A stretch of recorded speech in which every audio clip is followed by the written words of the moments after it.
Hey everyone, welcome back to Meet the Makers. I'm Nick Mataragas, the artistic director of the Elgin Fringe Festival. Thank you for joining us again. I'm here in the gallery space for the festival with some amazing work behind me from the festival. So, please come down to the gallery. And tonight we are talking with artist and producer Mike Speller. Mike, thank you for joining us tonight. Sure thing. Happy to be here. So I want to just ask you first off, how has it been this year? Being a performer and producer, how has it been as an experience of 2020, uh, creating new content or creating any content, whether new or not? Um, it's been really unusual because I mean, when you apply for the festivals, generally it's the end of the year prior or really early in the calendar year. And I had about 2/3 of this show in the book, so to speak, uh, around January. And then the application came and I finished up the last part of the show script wise. But once that happened and COVID essentially hit around the same time, it was like, okay, now I know I'm in this one. And the other one I got accepted to had to cancel. Oof. So it kind of freed up the summer in a way, and it kind of freed up my writing schedule in a way. So I've been tinkering with some smaller projects, uh, but I'm happy I got done with this particular one when I did, because I didn't want to wait until the last minute. And I think it might have forced my hand if there wasn't, a giant worldwide playground or something. Right. So that's interesting because your show Worst Cruises Ever. And so these are the two pieces that you were planning all along to use in the show. Yeah, I was tinkering around with one of them for about 5 years, and it finally got fleshed out. Um, like May 2019, I had an actual draft and ready to go. And that's when I started thinking about the Fringe festivals, what I could take it to, but it wasn't long enough Mhm. to fill the time slot. And so I needed a companion piece. And so it spent the summer kind of figuring out what would fit with the Odyssey. And so I pulled some friends and I drafted some ideas and I went crazy on research, which I kind of do. And then around Thanksgiving, I finally decided on the topic and I got a draft done right around St. Pat's Day. So yeah, I had an idea of what I wanted to do with the initial piece, but I didn't have like the twofer until Memorial Day. That's interesting. I was wondering when I was watching your show whether you had chosen these pieces specifically for the virtual fringe or not, because because they're about, you mentioned the Odyssey and the other one as well, kind of both fit this idea of like a never-ending journey, where it's like one thing that leads to another, which is so 2020. And so the timeliness of it feels kind of amazing. So I guess that was kind of just serendipitous then. Yeah, I think it was a lucky chance. If people want to look at a show that makes their life seem pretty easy by comparison, this is the one. Uh, the Odyssey itself, for me, it was like this litany. When you read, some of the earlier translations and stuff, it's just like this litany of the things that he goes through. But the crew members are always like this, the red shirt guys in Star Trek.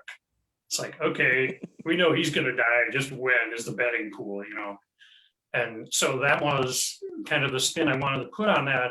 Even 5 years ago, was just like, how do you make this more interesting or appealing than just, and then he died and he died and he died, and hazard number one, hazard number two. So that was my thinking last year. And then when everything started to snowball, uh, the theme "Worst Cruises Ever" was already in place, and so I was just trying to find that companion piece to go with it. And so to do the dark piece during this particular year has been, I don't want to say inspiration, but it has been inspiration. That's fair. That's fair. And I think it's okay to say it's been an inspiration. Inspirations don't always have to be, super positive things. So I totally get that. It's interesting because you do take the Odyssey and, without getting into too much detail, because I don't want to spoil the show for anybody, but you take the Odyssey and you put a very interesting modern spin on it. And you also pepper in like a lot of just like very small little references and little like pop culture puns throughout the piece. And is that something like you do a lot with your work, or is that something that you found easier with a piece like this one, or what was that like?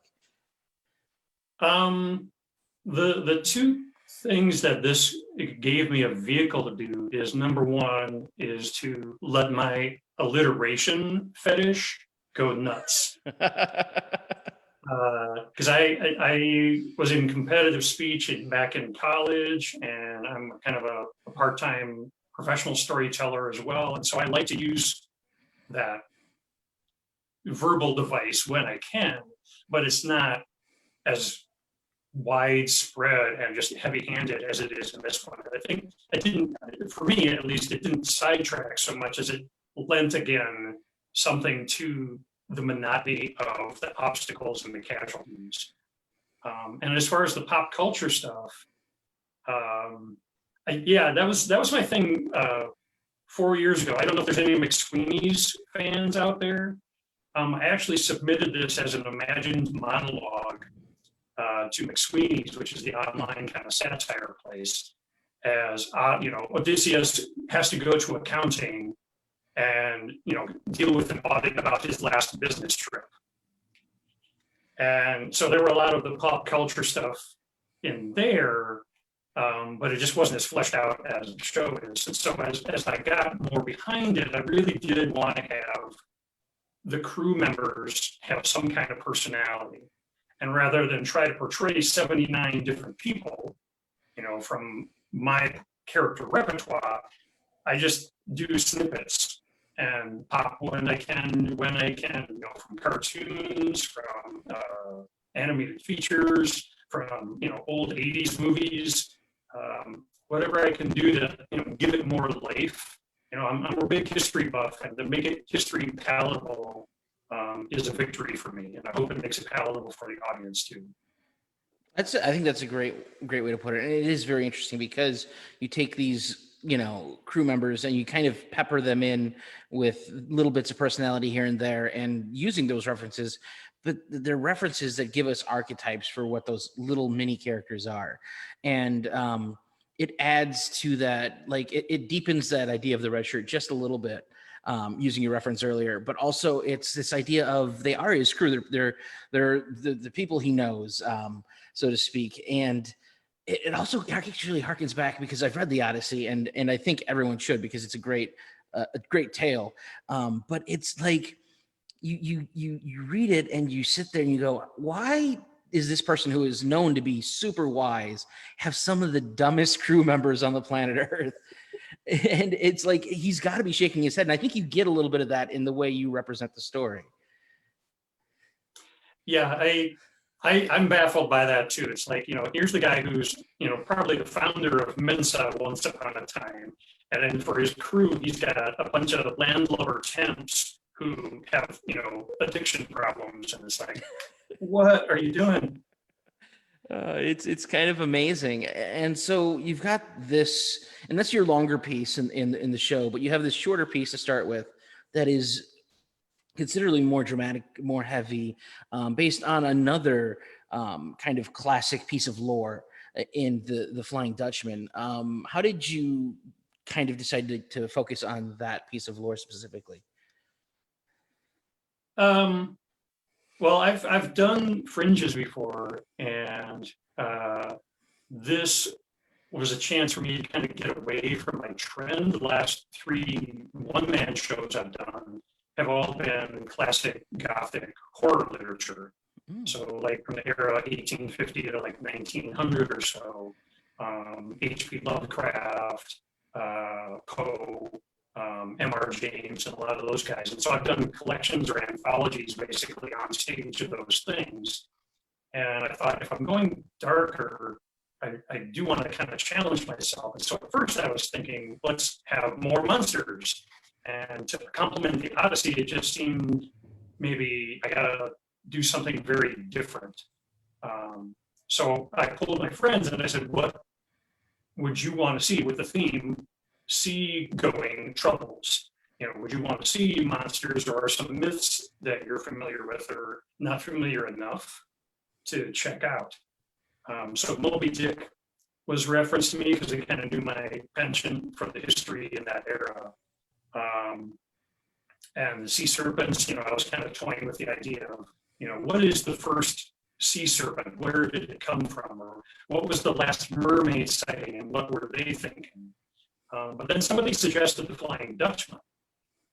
And I was like, oh my gosh, that's a ghost story, which is in my wheelhouse. But nobody's really ever written one about them. Johnny Depp pictures aside, there's a lot of different theories about, who got cursed. Was it the captain? Was it the crew? Was it the boat? And why they got cursed? Did they deny God? Were they just swearing at the weather that wasn't letting them move? Or was there a sickness on board that nobody would let them land? And so there were so many conflicting little fragments, and I wanted to make one cohesive piece out of that. But I didn't want to go super dark because I knew the Odyssey was going to go to a much different place. So to make it sympathetic, as well as kind of connect those dots that everybody thought they knew about the Dutchman, that was the exciting part for me, is just to keep it personable, but still have that element of, oh, that's why the legend is the legend. Right. No, I think that totally makes sense. And it's very interesting because you kind of build into them being cursed. It starts off kind of more of like a normal seafaring journey in the way you're presenting it, and then it just starts to kind of creep into it, and it's a very gradual change. And so at first you don't even notice you're doing it, and then all of a sudden you're like, oh, it's too late.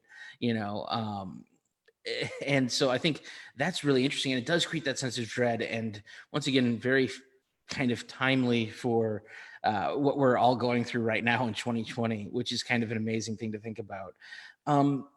Your work is very, I guess. I just want to add to that, sure. though. I just want to add to that. It's funny we're doing. The Zoom has become the way, or the Skype, or whatever you want to call it, has become the way this year. Because when I was rehearsing the piece, I went to a lot of trouble to try and, I was on my feet and I wanted to portray things on deck and have that kind of sense of emotion at sea as well, as you're doing these things. And then when it's actually Elgin Fringe Festival, you guys are the best, because they actually helped me record the piece. But the way that we had the recording situation, it wouldn't allow me to use all of that footwork. Mm-hmm. And so I pared it down on the spot, and I just put a bench down that I was going to use as a prop. And I essentially just sat there and made it like the sailor's bunk. And so playing to the camera made it a lot more personable for me, and it felt a lot better using the letters home kind of format, because it's something everybody's kind of used to right now. And so I was really glad my director suggested starting with that piece, because it is heavier, but also because you're talking right to audience members. That's a great point, and that's actually something I was going to get to at some point as well. Is that idea of what you're just talking about? How you had it planned out a certain way, and you had to adjust for the change in how the presentation was coming. Other than having to take away that, were there other things that you normally would do in a show, or the way you present a show that is different than what you might necessarily be seeing in your show virtually?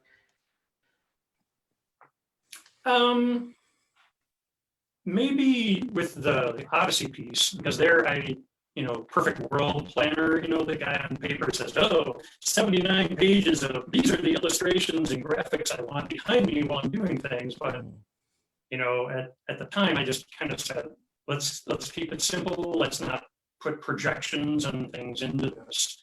And while I haven't done that with my previous fringes either, I usually have a coat rack, a bench, and one or two costume pieces I change from piece to piece. And so when I went into the Odyssey planning, it was really, I just wanted like one backdrop for the journey, and then maybe one character picture for each phase of the journey. So I did want to, I guess, use those things, but I don't think the show suffered at all because we did pare it down. Again, like I said, it helped focus on the camera and the people, and the focus became on the action and not the bling and the stuff outside. Oh, for sure, definitely. I do want to ask this because I've had other one person shows that I've talked to already on this, but yours is a little bit different because you're a storyteller, but you're a dramatic storyteller. You're performing the story as you go.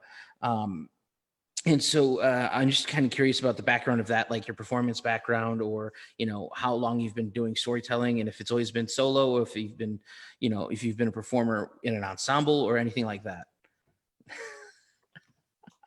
Wow, Nick has an ESP gift. He is not the only mentalist at the festival, ladies and gentlemen. Coming out of college, I had a teaching degree for theater. Okay. And so there just weren't job opportunities for teaching. But I got into educational theater. And so I was doing kids shows that adapted school lessons. And then I got into museum interpretation, which is basically teaching specific topics to the periodic groups of students or visitors that come in. But as a sideline, I was still on stage as much as I could be. I was doing improv, I was getting hired in productions, Minnesota, Wisconsin, Florida, and then I moved up here and started getting, I guess, not fewer opportunities, but I didn't have as many opportunities to try for shows. And so given the percentage that actors get cast in the first place, it was like, so I thought I got to make my own opportunities. And I lucked into a company, a suburban company here called the Mystery Shop. And they have a storytelling ensemble. And so we would go to libraries and schools, and I would be part of a 4-person group. And then I could do, my 2 stories during an hour-long show, and then we would do some group numbers, and everybody get their solo turn. So it was really a great way to get my feet wet. It was a great way to get consistent income. It was a great way to keep the performance muscles stretched. And then after about 5 years of that, I started making my own original material enough where I thought I could collect it and put it into packages and start to market it myself too. So again, I was still acting and doing all those things that I still have been all the way up until 2020. And the teaching, the storytelling has been about 15 years where I really felt I've had my legs under me, and I've kept growing and trying to do different things along that line too. So the theater background first obviously helps me convey the stories. But there's a misconception with storytellers too. They get up and they read from the book, or they get up and they stand behind a mic, and that's all that they do. And that's not true. I mean, I live in the storytelling world, and I know that's not true. So unless you see somebody that is a storyteller, it's hard to judge. It's hard to have that misconception shattered unless you dabble a little bit and go to the fringes or go online to some performance video clips and check things out. That's great. So how did you're going through this journey and growing as a storyteller, meeting other storytellers and then building your own after. How did you first get involved with Fringe festivals then?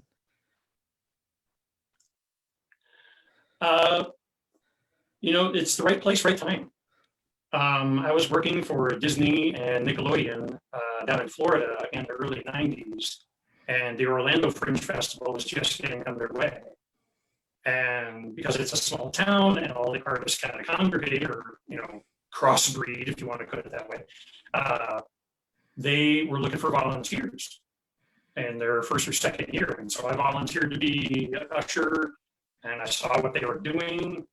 And I thought, wow, I've got half a concept already. And then I started contacting a couple co-writer friends, and we got something together like pretty fast. And I would manage to get in by the third festival to do a dramatic piece, all original piece with a co-writer.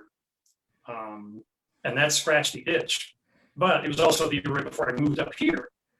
And so with moving and new jobs and trying to get my presence felt, I didn't really get back into Fringes again until about 2007. So yeah, but it was always there. It was always on my radar. I went to what I could observe to learn. But yeah, so once I got back into it, it was really with the storytelling. I had friends who were doing something, and again, I joined as part of an ensemble Fringe show and felt the confidence enough to gather the material and become a solo act again. So it's been really cool. There's what they call the hiatus, if you want to be official about it. But in the last 10 years, I've tried to go every 2 or 3 years to a particular festival that's local or regional. That's amazing. And you mentioned, and I think this, you kind of glossed over it, not necessarily because you're meaning to, but because it kind of led to the answer to the question. But you mentioned that you worked in Orlando for Nickelodeon for a while there. What were you doing with Nickelodeon? I was the 24/7 artist. I got hired by Disney World to go down for Pleasure Island.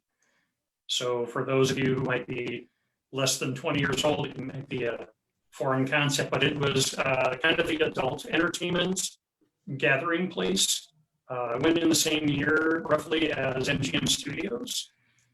And so I went in as part of their Adventurers Club venue, which is character-driven improv and kind of 1930s, really the worst Indiana Jones kind of people you could be in this club. And so that was my night job. I went in from like 5 to 11 or 6 to 1. And during the day, I wasn't sleeping, and I still had an itch to scratch. And so there was a lot of on-camera opportunities there. I ended up in my second year, I got cast in a sitcom for Nickelodeon. And so that became a 4-year commitment there. So then I was doing Nickelodeon during the day, during particular seasons, and doing Disney at night. And, feeling on top of the world, as they say. That's amazing. That is really cool. That's actually just really kind of very interesting and unexpected. I wasn't expecting that. That's really neat. And I think that you've talked about all of these things that kind of have influenced you throughout your journey, and it shows, I think, in your work in the show, because you have you're very animate, and not just in the Odyssey piece, which is obviously a bit more fun and a bit more out there, but even in the Flying Dutchman piece, you're animate on camera. You have a presence, and you're definitely aware of what you're projecting, and I think that really helps both pieces. Thank you. I'm slipping a $5 bill under the camera. So I'm curious, because you said you've been spending a lot of time writing. Do you have any new shows that you're really excited about getting out there? I have a couple of 1X, stage 1X, not fringy stuff, not for me, that I'd like to get out there. And it's kind of hard right now, because if you want to approach theater companies, they're all pretty much virtual, and they're sticking with their seasons. They aren't taking in new material necessarily. So I'm really having to do a lot of gold mining to find contests that are still running, or production companies that are at least looking at stuff to read.